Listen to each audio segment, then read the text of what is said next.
SICW fans. Welcome to our Sunday night episode of SICW Championship Wrestling, where we come to you each Sunday evening at 8 p.m. Central to bring you the best in professional wrestling as we keep those memory days of wrestling at the Chase alive. And we've been doing that for a long time, as we've talked about before. Wrestling at the Chase started on television in 1959 under the leadership of the late, great Sam Muchnick. And what I want to do here tonight is take you back to a little match with somebody you're going to remember. I'm talking about Brian Blair. Take a look at this action, and we'll be right back. Here we go. You know what you're going to see here, I believe, just my opinion. These two guys are really capable of having a great wrestling match, especially, Brian Blair does clever wrestling moves, but you're not going to see that here. You see that eye kick, he caught him right in the face. There's so much hate between these two guys that you're going to see a brawl. I really believe this. You're not going to see a lot of beautiful wrestling maneuvers here, because when two guys hate each other as much as these two, they're going to go out there and they're going to deliver every darn blow, illegal and otherwise, just to try to see how much pain and harm they can inflict on one another.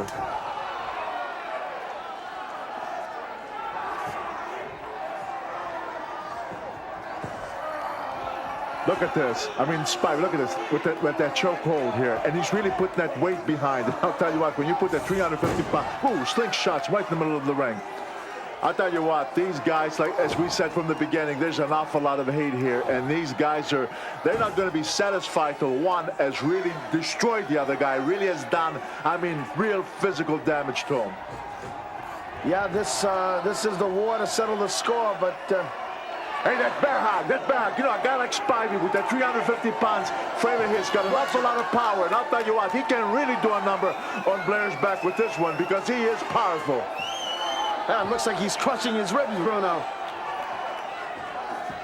Oh, this could be it for Blair. Blair's in pain. Look at him. You can really see he's in pain. The referee's trying to, he's asking him, you want to quit? You want to give it up? But Spivey will not make Blair give up, because Blair's been waiting for this match. There's an awful lot of hate that has built up from that incident in New York, and he'll rather see his back break before he'll quit. He's out of it. Oh, what a clothesliner. Gee, he came off the ropes. He was going to go for a tackle, but Spivey, to his credit, he caught him with a clothesliner, and there's Blair in trouble again. And boom, what a left right to the head.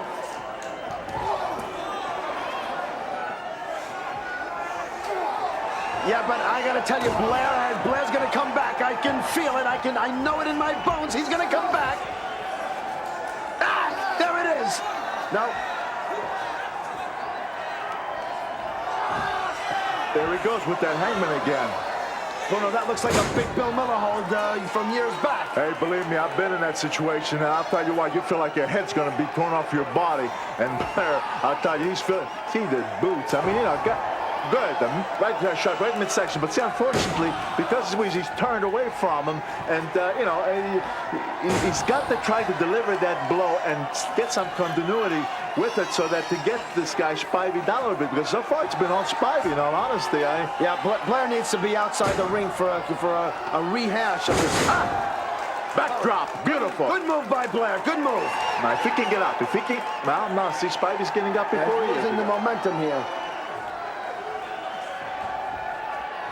This looks like a abdominal stretch. Very good. Now, a guy like Spivey, if he gets abdominal stretch like this, if he really leans his weight in and puts pressure on it, he can really stretch your ribs. He's right there. The way he is right now, if he leans more, puts more pressure onto that arm and leans his own body, puts a leverage to Spivey's left. Wow, beautiful. Yeah, beautiful. He misses with the elbow drop. Brian's in agony, but...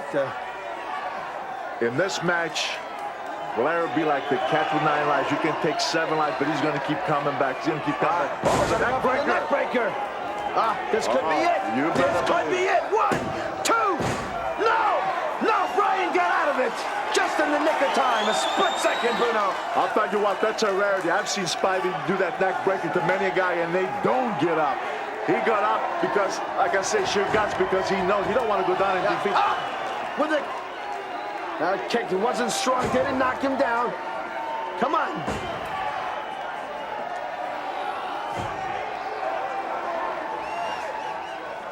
Well, talk about this match. Talk about what's going on here, the viciousness, the roughness. How about what's coming up next week? Oh, I gotta tell you, that challenge from that arrogant, rotten South African De Beer, having the gall to challenge the All-American Dream, Billy Jack Haynes. What a match that'll be, Bruno. What a match it'll be. I just question if De Beer might not regret that. But then anyway, that's next week. But right now, these two guys are still going at it. And Spivey still has the upper hand. But to Blair, you got to give him credit. He's trying. He's hanging in there, and he's fighting back.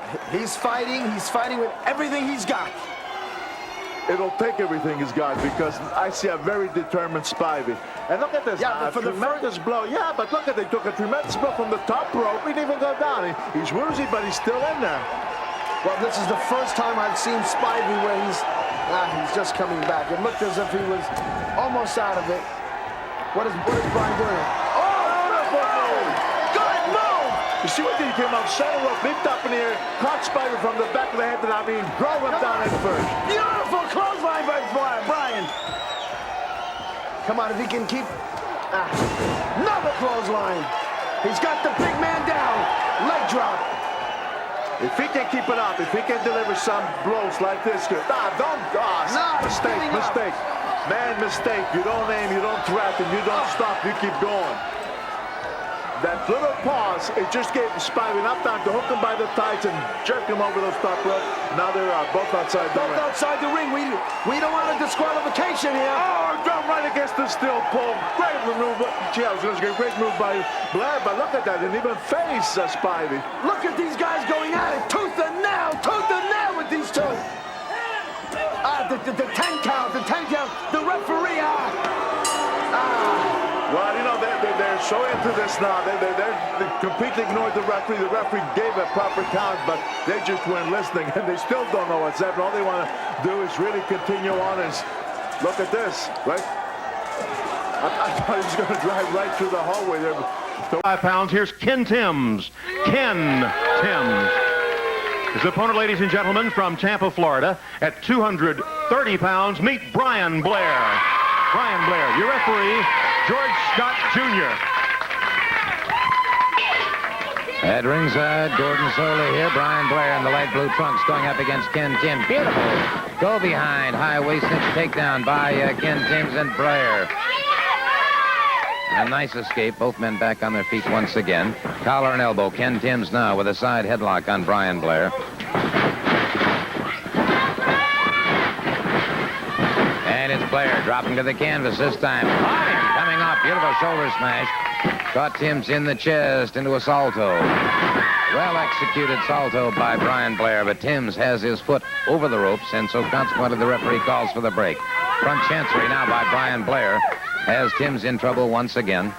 Blair, by the way, as you heard, from Tampa, Florida, went to the University of Louisville. By the way, while at Louisville, maintained a 3.1 grade average, which made him an honor student, has his BS degree in political science. And Timms now, using the forearm and the back of the elbow very effectively. Blair gets him back into the ring ropes. The referee calls for the break. And you can hear the crowd picking up the chant now, "Go, Brian, go." Brian Blair, very popular young competitor. And a very determined Ken Timms. Ken and his brother are quite a tag team combination, Ken and Ed Timms. Blair, by the way, was all-state in football, most valuable wrestler, 3 years in high school.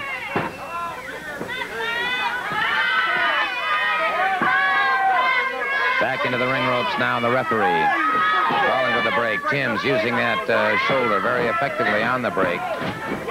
Reversal by Blair that time as Timms back to the canvas.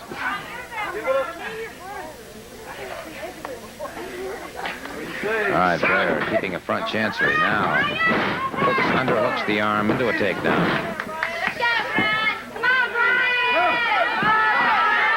Timms, by the way, in amateur sports, was in track, basketball, football, and Golden Glove boxing. And does a lot of weightlifting. Of course, he's always been competitive on a one-to-one basis. And wrestling, of course, number one love with him. Both men backing away now. Referee watching them carefully. One fall, 10-minute time limit on this match. Duck under, go behind. Wasteful takedown by Blair once again. Timms is a former law enforcement officer. All right, the referee, they're into the ropes, and the referee calls for the break. Notice the way Blair had a good waist lock on his man. Timms adjusting those knee pads now, moves in once again. Knees and elbows, of course, suffer a lot in wrestling because of the canvas itself.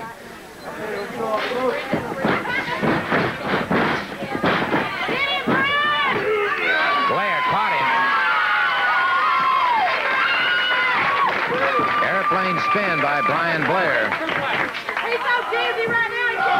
And a reverse power slam using his back and full pressure down. Greg, remember back in November the incident that led to this bad blood between Blair and the Orton-Tolis team. It was several weeks after this incident in another match that Captain Lou came to Blair's rescue. Again at the hands of Orton and Tolis, which has set up this match here at the Penta. This is going to be an interesting match because not only the two participants in the ring, which are both the top caliber wrestlers, but keep in mind, you have Tolis out there. Now you have Captain Lou Albano versus Honey there too. And you know that somewhere along the line, something's going to happen. It has to. If Tolis' man gets in trouble, you know that Tolis is going to do something. The captain's out there. I know he doesn't like Tolis because they had a little confrontation not long ago. So this is going to be very, very interesting. Of course, for Honey, you really would love to see Brian Blair do a number on Orton after what has happened. And we've detailed this over the weeks, but just to give you a capsule form there, he headbutted Honey several weeks ago, gave her a near concussion. And, of course, they both double-teamed Brian Blair on that particular occasion, Tolis and Orton. Well, and that's how the captain got involved, which, of course, he was very, very furious about the whole thing. Look at this. Tolis taking care of Brian Blair. The referee was instructing Orton to stay away from Honey. Now, Orton was taking a look at that hot shot that is being held in the right hand of Honey. You'll see it there to the left of your screen. But meanwhile, if there's no interference from outside the ring, if I say, these two are capable of having perhaps one of the best matches. And there's Tolis and the captain there hollering at each other. If they stay out of it, this can be a great, great match because these are two extremely talented individuals in the ring. But you know that as soon as one of them is in trouble, especially if Orton gets in some kind of trouble, look out for Tolis. Won't be surprised for Honey to get involved either. You know, she has a personal reason to get involved here. And then hot shot, as you see Orton go to the top rope, that is used to steer cattle into a chute. Which it's a bit of an equalizer in case that Tolis comes after her, isn't it? Yes, it is. Now, I mean, you think of it as an effect on 1,000 and 2,000-pound bulls. What kind of effect is it going to have on a guy like Tolis? I know he's a big fella. Well, we're just going to have to wait and see because some of it, meanwhile, as we're talking about Tolis and we're talking about Captain Lou, we're talking about Honey, in the ring, it's a great match so far. A lot of great action, great moves. So far, nobody's getting the edge on anybody. It's quite even. As you see, Orton's trying to turn Blair over for the Boston. He nearly has him in that Boston Crab. Yes, let's see. Well, not yet. He hasn't turned him completely over yet, so he hasn't got the proper leverage here. Weston is doing damage. Well, now he has. Yes, he does. But look at, boy, Brian Blair able to press out of that Boston Crab. Trying to suplex him, but Orton crashing down, and no, not enough to put him away. Boy, Brian Blair obviously doesn't have enough left right now. He may need to get a breather, and that's going to be just about impossible with Orton all over him. Because it looked like he picked him up okay, but he couldn't slam him down. There's a good shot of Honey looking on. You know, that Boston Crab weakened his back, and probably his back was sore when he scooped up Orton. His back just gave out. Meanwhile, as Orton and Brian Blair are in the ring, there you see outside the ring, Albano has moved around to tell John Tolis to keep his nose out of it. And meanwhile, inside the ring, we're seeing some nice wrestling maneuvers here, amateur style, right now. Let's see, Orton's behind Brian Blair. Brian Blair's trying to double wrist lock. Orton, he does, turns it into a hammerlock, I think. Oh, he's trying, not quite. Not quite. And I think he's getting it, right? And he got it. Well, you read that one very well.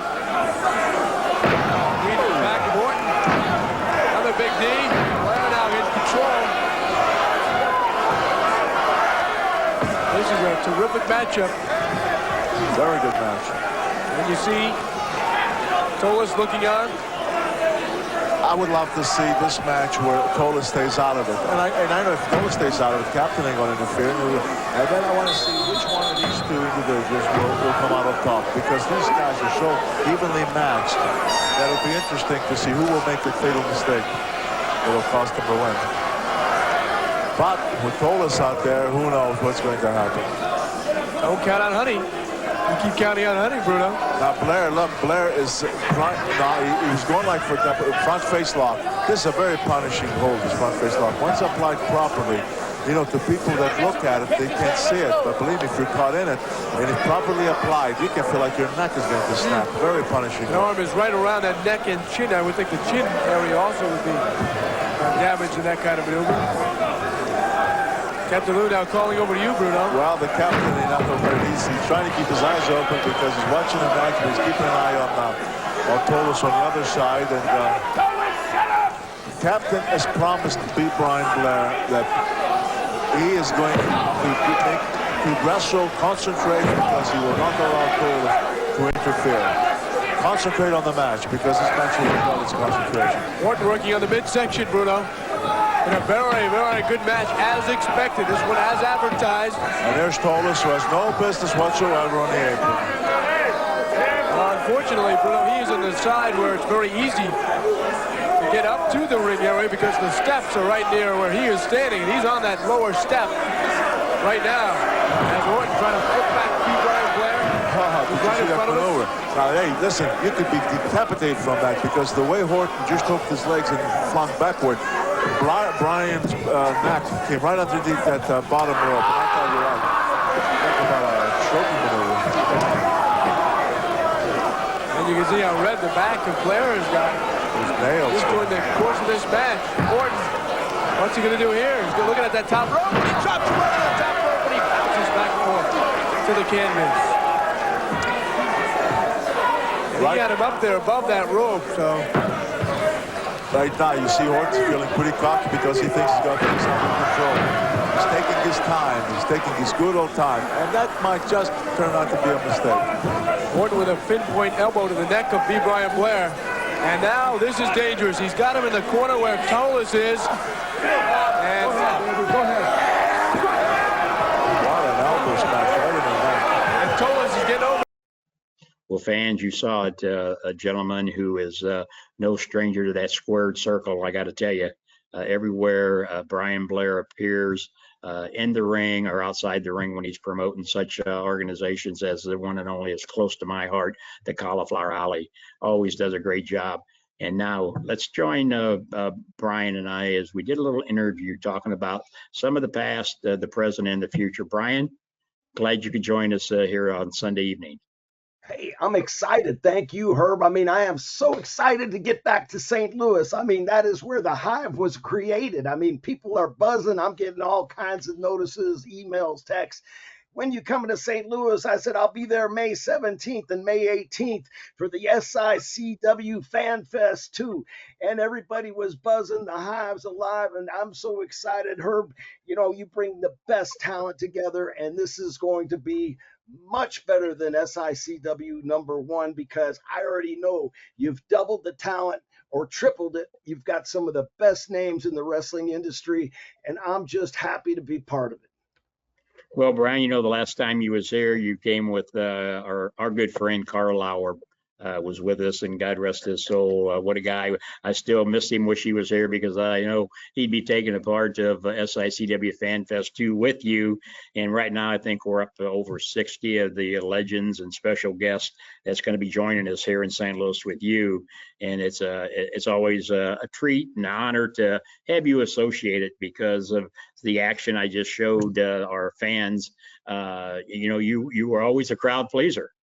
Well, you know, I'll never forget. I got to tell you a little story, if you don't mind, Herb. And I was sitting with Jack and Gerald Briscoe at the Kiel Auditorium, and we're looking down, and I'm about ready to have a tag match next. And we're watching a match, and I said, I can't remember if it was Jack or if it was Gerald. I said, imagine a tag match now. And I get him to throw me into the ropes. they go to double clothesline me, I duck and I come back and I double clothesline them. And this had never been done before. That's how long ago it was in the chase. And they said, wow, that sounds awesome. Let's try it. Go with it, do it. And so I did it, and the people, they popped. I mean, it was crazy. It was awesome. And I had some classic matches there with Mr. Wonderful Paul Orndorff that people often remind me of. You can see him on YouTube still. And, one of my greatest friends. And, just being there again is going to be such a awesome time, knowing the people that I've known in the past that are going to be there and that I haven't seen in years, and people that I see all the time.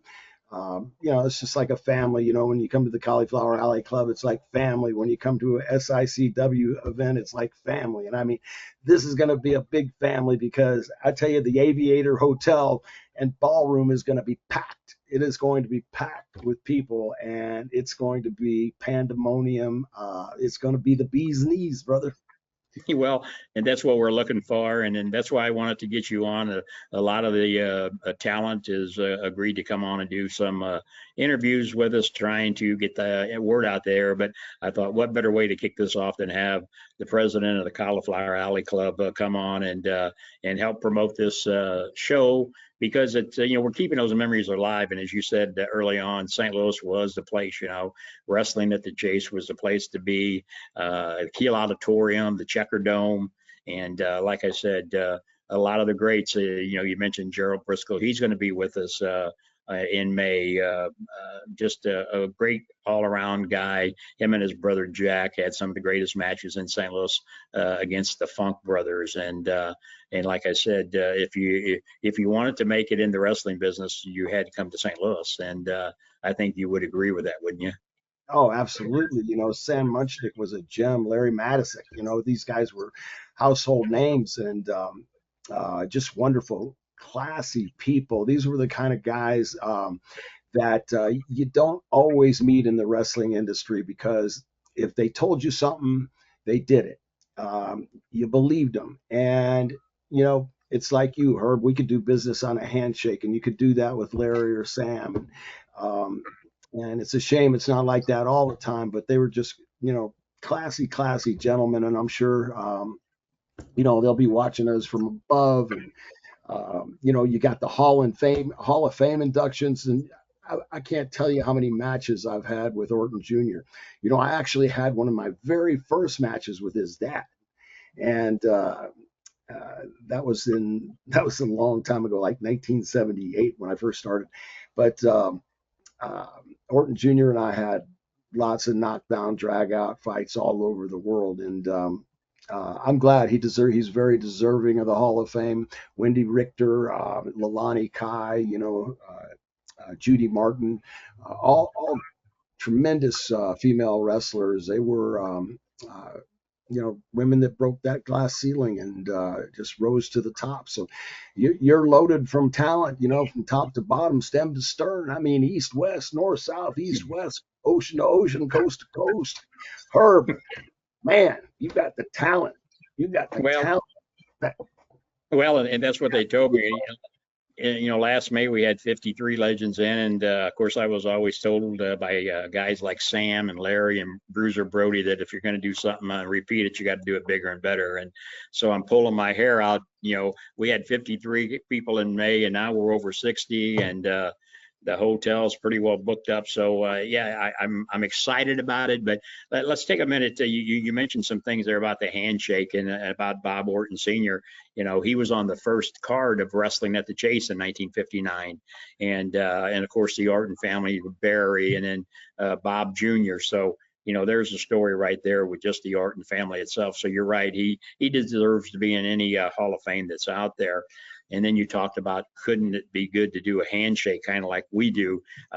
That's how that whole deal started back in 1959. Sam Muchnick and the owner of the Chase Park Plaza Hotel, Harold Koppler, on an airplane.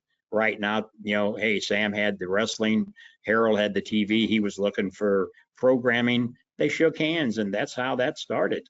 Never had a contract, but it would be nice to be able to do that all the time nowadays. So that's kind of how Wrestling at the Chase got started. And Sam Sam and Harold put it together. So we're actually inducting Harold into the Hall of Fame. His grandson is going to be there to receive the plaque and the honor, which he should have been in a long time ago, because there would be no wrestling at the Chase if it wasn't for the owner of the Chase Park Plaza Hotel, where it took place at, and then it moved into the TV studio. But one other gentleman that we're inducting is George Abel, who was a longtime guy in St. Louis, ring announcer at Wrestling at the Chase, was kind of a mentor to Larry Matisek.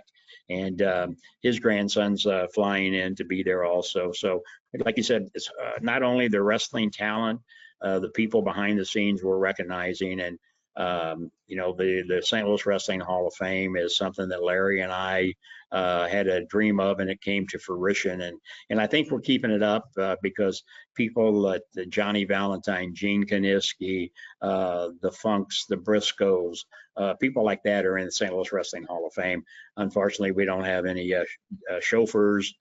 We do have a few movie stars. Terry Funk's in it, and he starred in the movie Roadhouse. So we're kind of proud of that St. Louis Wrestling Hall of Fame, and this class of 2024 is going to be great.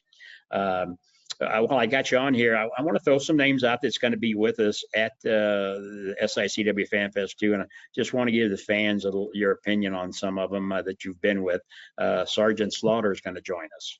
Oh, what a class act. The Sarge, he's like me, he appreciates the fans, and he's the kind of guy that'll go out of his way to make a fan happy. We like to, sign things the way people want them signed and do things, be cordial, be nice. Sarge does the, attention, and, everybody pays attention because he's just a class act that people enjoy being around. Great guy, yeah. How about Steve Kern? Steve Kwechefe Kern. Steve, actually, Speedo Kern. I call him Speedo because when I was growing up, he would let me carry his bag up the stairs to get into the armory in Tampa.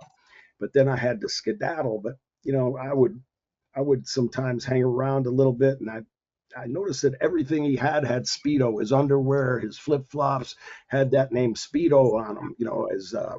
I think he had Speedo wrestling tights. He had everything was Speedo, and I call him Speedo today. And many of his other close friends call him Speedo. But he's been one half of the fabulous Warren Skinner. I mean, Steve Kern is just a tremendous wrestler whose knowledge is deep, and he's got a book as well that the Kern Chronicles that is just off the charts. Yeah. What about Jimmy Valiant, the Boogie Woogie Man? Oh man, everybody knows Boogie Woogie. I mean, Boogie Woogie is one of the most entertaining guys. I don't care who you are, you're going to be entertained when you're around Jimmy Valiant, because he's got more stories than, Carter's got liver pills, and he's got a lot of swagger to him. And, Boogie Woogie is just that, man. He's always boogie woogieing. Yeah. And then another guy I know is close to you, Haku Ming. Oh, Haku, man. Haku, one of the toughest guys in the business, known for being tough, but one of the nicest guys in the business. Got a heart of gold. Haku and I have been great friends, just from all the days in the tag team era, in WWF, WWE tag teams golden era. And, we've been around the world together too, in the independents. And Haku lives not far from me. And it's exciting. Anytime you see Haku, that's a lucky day. Lucky day. And of course, one of our lady friends, a good friend of ours, Medusa. Oh yeah, Medusa, she's great. I call her Deuce because she was so good in two sports, wrestling and monster car driving. Well, she got the nickname Deuce, and so I continue to call her Deuce. And Deb's just a class act as well, and she helps a lot at the CAC. As a matter of fact, she's my talent liaison, and make sure the honorees are all happy, and which is a good thing. I'd rather she dealt with them than I dealt with them, and got a little more of that female touch. And Medusa is truly one of the glass ceiling breakers as well. Yeah, great lady, and I'm looking forward to having her in there. And another guy, Greg the Hammer Valentine. Oh, Greg the Hammer. You know what I used to do, Herb, all the time? And Greg used to hate this. I would shoot with him. Uh, the fans wouldn't know, but I would actually shoot with him at the beginning of the matches. You know, I'd take him down or fireman's carry him or double wrist lock him and take him over, you know, go behind him and suplex him, whatever. And oh man, he'd always, come on, Brian, come on, man, don't do the amateur stuff. Come on, please, please.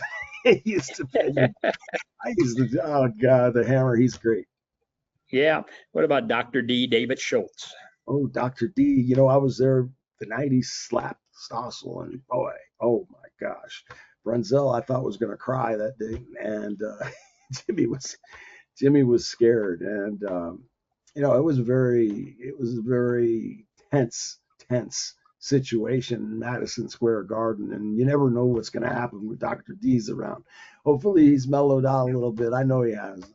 Great guy. I talk to him all the time, and I'm looking forward to getting him in here. And the fans are too. I think they refer to it as a slap that was heard around the world. You know, so great. How about Greg Gagne? Greg Gagne is a super guy. You know, I talk to Greg all the time. High flyer with Jimmy Brunzell, my ex-tag team partner, and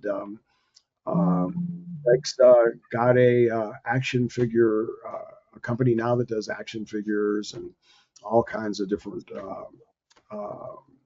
collectible things for the wrestling enthusiast. And Greg's an interesting guy. Of course, his dad, Vern Gagne, was an NCAA champion and many accolades. His dad had many accolades, and be great to see Greg.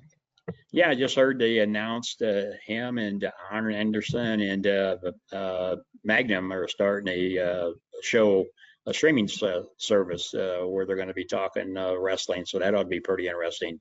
I saw that announced today, so I'm looking forward to that. What about Dennis Condrey, the Loverboy? Dennis Condrey. I used to watch Dennis when I was playing football at the University of Louisville, and what a heel that guy was. I'm talking about he could really get your goat. You know, we were all super, you know, marks, whatever. I mean, just like, fan, totally believed every single bit. Dennis Condrey was the kind of guy that was very convincing in the ring, and he was very well respected by all of his peers. Right. Tommy Wildfire Rich. Been all over with Tommy. As a matter of fact, when TBS first started going outside of the territory, when they realized cable was going into, you know, Columbus, Ohio, and Wheeling, West Virginia, and these towns, Georgia Championship Wrestling decided to see how powerful the cable was. And so Tommy was the top baby face in the territory, and he was hot. You know, Wildfire was hot. And we went into Columbus and Wheeling and all these, we were sold out everywhere. I mean, it was packed everywhere. And, you know, it was great seeing Tommy a couple of years ago at CAC, and I look forward to seeing him in St. Louis the 17th and 18th of May. Yeah.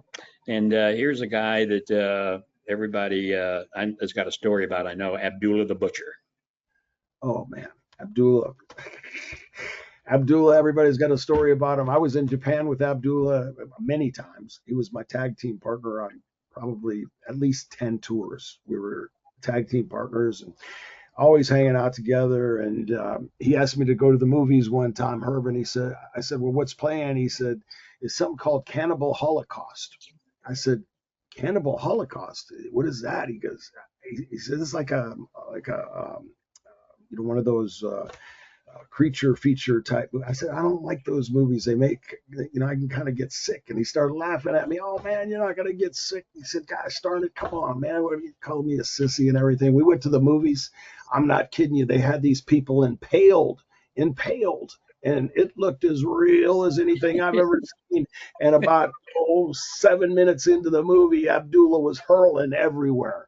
Abdullah's the one that threw up, not me, Brian Blair. Abdullah threw up. There was Abdullah. Yeah. What about Dr. Tom Pritchard? Dr. Tom Pritchard, man. You know, Dr. Tom, I pulled one of the best ribs on Dr. Tom one time. I told him we were having a I was booking Oklahoma, and I told them we were having a one boot battle royal because Dr. X kept loading the boot. So this is Tom's first night in the territory, and I smartened everybody up at Tom, of course. So everybody's got, one boot off, and people are starting to, on the heel side, they had all their boots on, of course, already, but everybody's working it on the babyface side, and we make sure that Tom gets called last. So everybody had time to tighten their boots back up and everything. And he comes out to the ring with one boot on. He jumps in, and he's the only guy in there with one boot on. And so everybody's pointing to him saying, "Hey, where's your other boot? What are you doing with one boot?" And so, that was one of my favorite stories with Tom, and he's a class act too. Oh, yeah. What about Coco Beware? Oh, Coco and I have been around the world. Coco was one of the first people that we allowed into the Killer Bees for six mans. It was kind of obvious that you could tell who the third bee was, but Coco and Frankie, they're infamous everywhere. And Coco, pound for pound, is one of the best workers and one of the best wrestlers that ever laced a pair of boots. He can go, and I've enjoyed Coco's company and his friendship for 40 years. Great man. Great guy. I'm looking forward to getting him back here. He's really a good addition. What about Tito Santana? Arriba. Tito and I had some good times together, especially in New York. We used to ride together a lot. Tito was a great intercontinental champion. Tito's been a good friend for many, many years. And ask him about the Anteater sometime. He's, he's quite the character. And quite the good man. Yeah. What about Rip Rogers? Rip Rogers is a class act from strutting for many, many years. Rip Rogers is another classic heel that has been around the territories and the big leagues too. I told him he has to bring the PG show, not the X show. There you go. There you go. And what about One Man Gang? The Gangster. I love One Man Gang. George is a super guy. He went through the hurricane, and his house got flooded out. Terrible stuff happened. Fortunately, we were there. The CAC was there to help him through the flood situation, and I'm just glad that he moved to higher ground. But George was one of the best of the big men. Yeah. What about Paul Romer?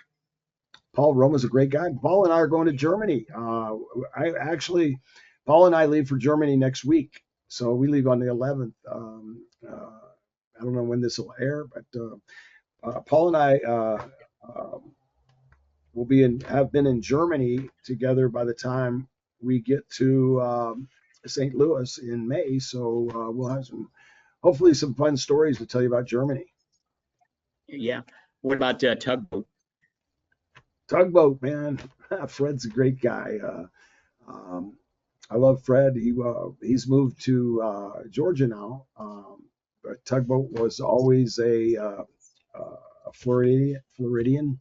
I actually used to babysit Fred's first wife, Bobby Ann, who was related to Dusty Rhodes. And when I was younger, for some reason, all the wrestlers wanted me to babysit their kids. And so I did that before I started wrestling. And that was, I was always trying to make $1 any way I could. And everybody trusted me. So, it was Buddy Colt's kids, Dusty's family, a lot of different wrestlers that came through. They'd say, "Oh, Brian Blair will watch your kids," and believe me, he'll watch them, and you don't have to worry about them. And right. That's one thing I take in is my reputation with everybody. There's nobody that could ever say I stole from them, that I cheated them, that I did anything wrong, kissed their girlfriend, did anything. I've never done anything that one of my peers could say was wrong. And I'm very, very humbly proud and grateful for having that kind of reputation. Well, and that's kind of what I've tried to live up to. Sam Muchnick always said, you treat the boys right, they'll treat you right. And Larry the same way, and my good friend Bruiser Brody. And I've tried that now for 51 years, and I think it's worked pretty good to be able to continue to do what we're doing, to keep those memories alive. And as speaking of the Bruiser Brody, this Fan Fest is kind of tied around the annual Bruiser Brody Memorial and Larry Matysek Memorial, and my late friend Tony Costa, who ran the MMWA show in St. Louis with me. But his widow, Barbara Goodish, will be joining us. What do you think about Barbara Goodish? Barbara's she's awesome, and she helps with the CAC as well. She's a volunteer for the Cauliflower Alley Club, does a tremendous job. Frank and I were road buddies for a long time. We rode together in Louisiana, and Frank helped teach me how to save money, how to eat properly, how to train. Between him and Orndorff, they were both gym freaks, and I learned a lot about the art of lifting weights and eating properly. And Frank was tremendous at that, and also tremendous at teaching me, and I'm sure he helped a lot of young guys save money, learn how to save money. It's not how much. The promoters would always say, it's not how much you make, it's how much you save, kid. And it was true. Oh, yeah, it's true. And I got to tell you that Frank had told some of his stories on you guys in the road trips when Larry and I and him would be sitting around, and you were one of the road stories that he always seemed to like to tell the most of, some of the ribs that they would do, and guys like him and Murdoch and people, so it was always fun to hear your name mentioned from Frank Bruiser Brody. What about Teddy Long? Teddy Long, I don't know Teddy real well. I know him, and I've always liked Teddy. I'll be really happy to see him. We always say hello when we see each other, and Teddy's the kind of guy that the boys respect, and I'm glad he'll be there. I look forward to seeing Teddy Long. Yeah, another guy that's going to be joining us, Tony Gurria. Tony Gurria, my first tag team partner. I know. And WWE, and there was actually WWWF when Vince Sr. had it. It was my first tour there in 81 or 83. I think 83 I became tag team partners with Tony. And I was there in 81, 83, and 84 before I came back in late 84 to team up with Jumpin' Jim Brunzell. So I spent a lot of time in New York. And Tony was very instrumental. Speaking of the Jumpin' Jim Brunzell, he's going to be with us. What do you kind of say about Well, I love Jimmy. It's hard to be on the road with somebody for 5 years and more. That's just WWE, and never get into an argument. Jimmy and I never had an argument. He was just that kind of guy. I remember being in Australia, and when my grandfather passed away, and Jimmy was very comforting to me, and some of the times that Jimmy and I have had all around the world. We had to go to Herb Abrams University, UCW, to win the tag team titles, but we finally did. And I always look forward to seeing Jimmy. Yeah, Jimmy's going to be a great addition to the Fan Fest too. We talked about Friday night. We're doing a VIP kind of party for some of the fans, and Mr. Bill Apter is going to be there with his one-man show. What do you think about Bill Apter? Oh, you gotta love Bill. Bill is as entertaining as you get, and that's all you need with Bill is one man. And I'm sure it's going to be very entertaining because Bill is always entertaining, never runs out of something to say, and he can actually sing too. Bill is a talented guy. He's talented from A to Z. The guy is just one talented guy, and I'm looking forward to it, Herb. Good deal. One of the hardest working guys in the business, my good friend, the mouth of the South, Jimmy Hart, is going to be there. Oh yeah, absolutely one of the hardest working guys in the business. I mean, everybody likes Jimmy that works around him because Jimmy is the kind of guy that he's there 15 minutes. He's the first guy there and the last one to leave. And Jimmy wants to know all the details. He wants to make sure he doesn't mess up. He wants to make sure that he's right on time. He's always got something good to say and great input. He's a smart guy. He's been around. Of course, you know, he had the #1 hit song in the nation with the Gentrys, Keep On Dancing. And Jimmy's another class act.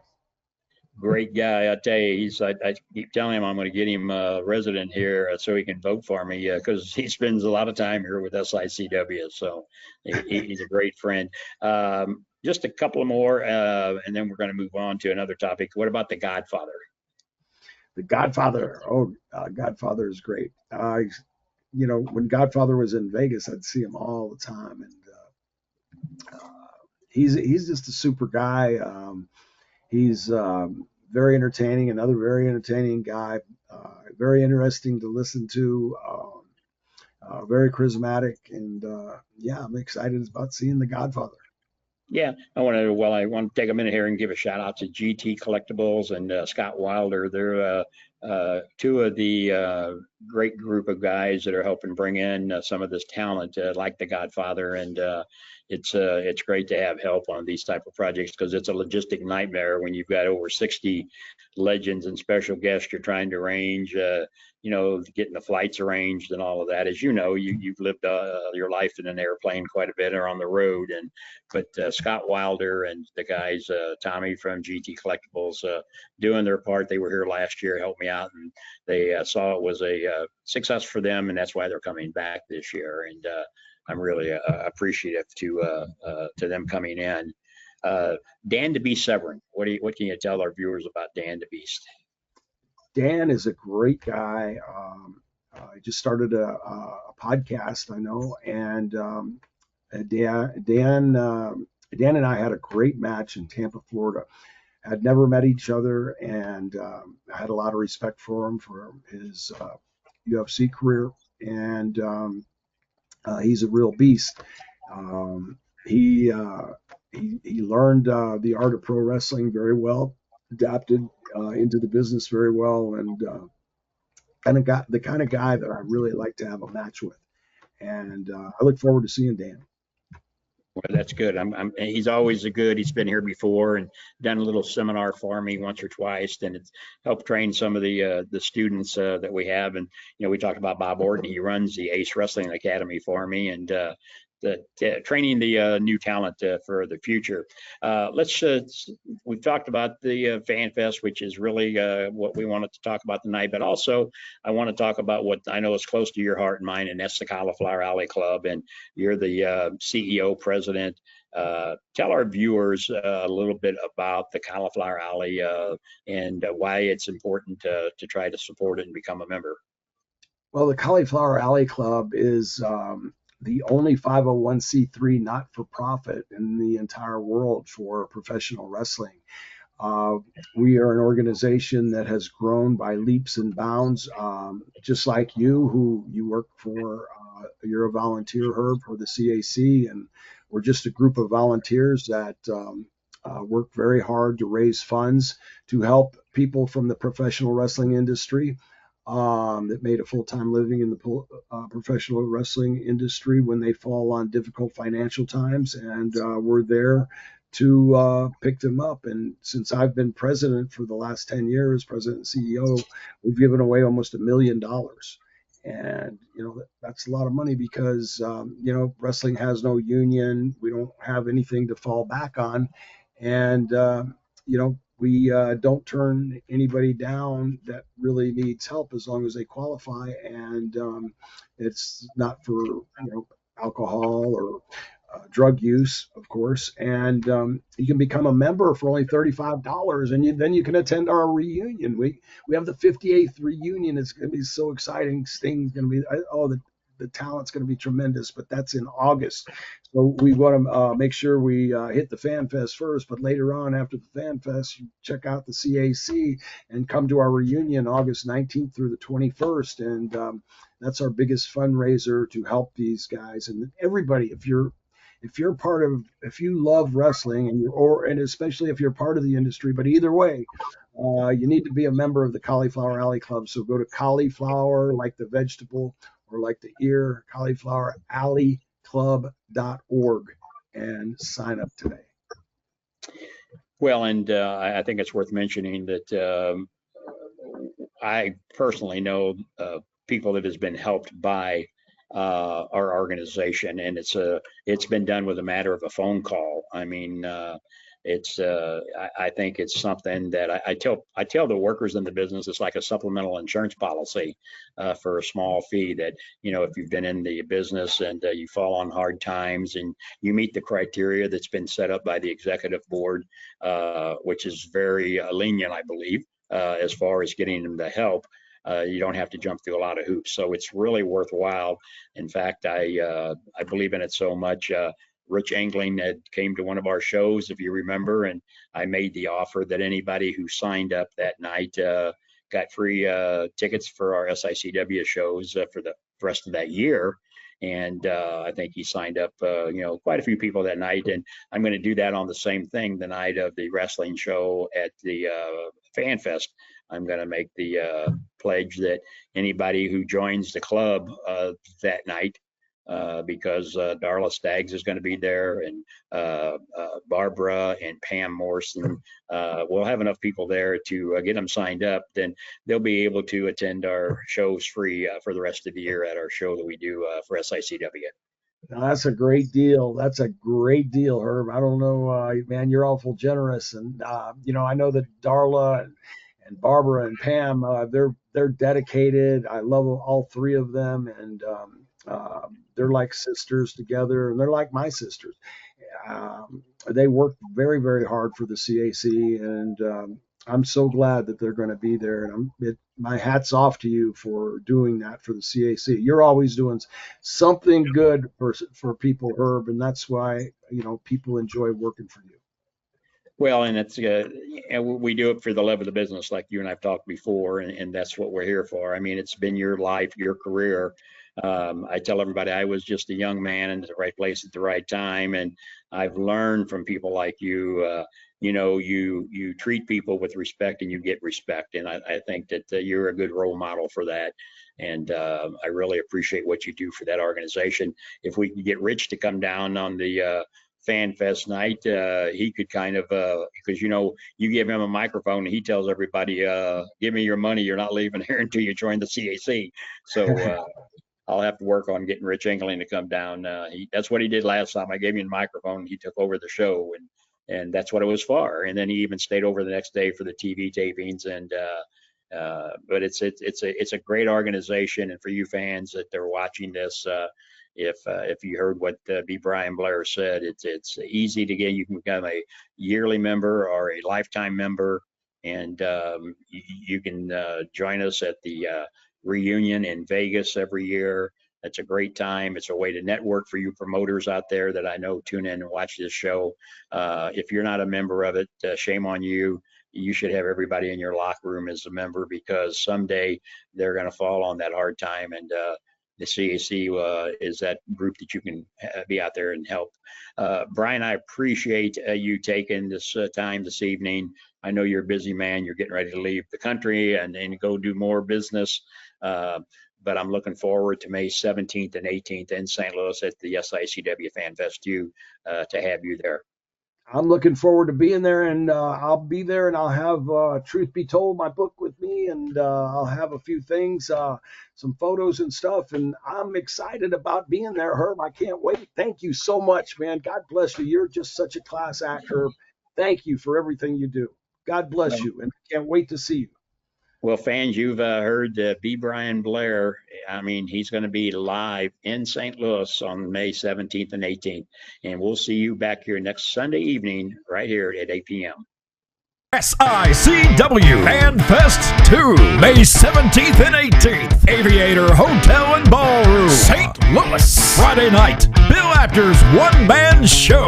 Then on Saturday, starting at 10 a.m., FanFest 2. Nearly 60 wrestling superstars, legends, and personalities, including one-man gang, Sergeant Slaughter, Jimmy Hart, Teddy Long, Godfather, and more. Be there! Wrestling fans, you looking for the best in daily lunch specials and great menu food items? Look no further than Layla's Roadhouse, 440 Falling Springs Road in Cahokia Heights, Illinois. That's right, a family sit-down dining and always great specials. Also has the best pizza in the area.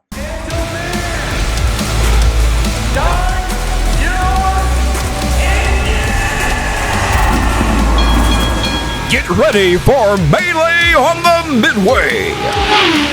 SICW, where wrestling at the chase meets the race.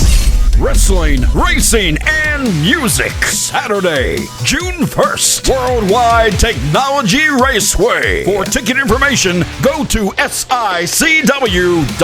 Melee on the Midway. Featuring WWE legend Cowboy Bob Orton Jr., Attila Khan, Night Train Gary Jackson, and more. Saturday, June 1st, where wrestling, racing, and music come together. Melee on the Midway. Followed by actor-singer Ludacris in concert. Be there!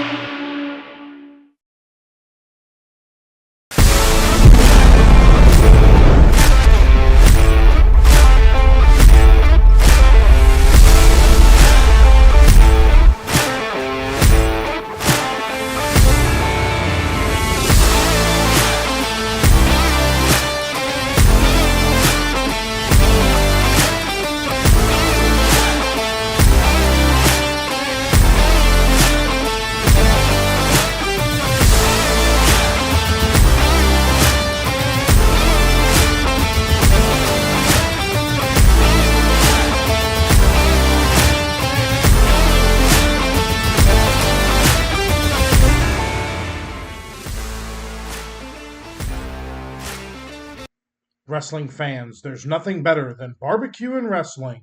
When you're hungry, stop by Mr. Barbecue with 2 locations to serve you in Columbia and Waterloo, Illinois.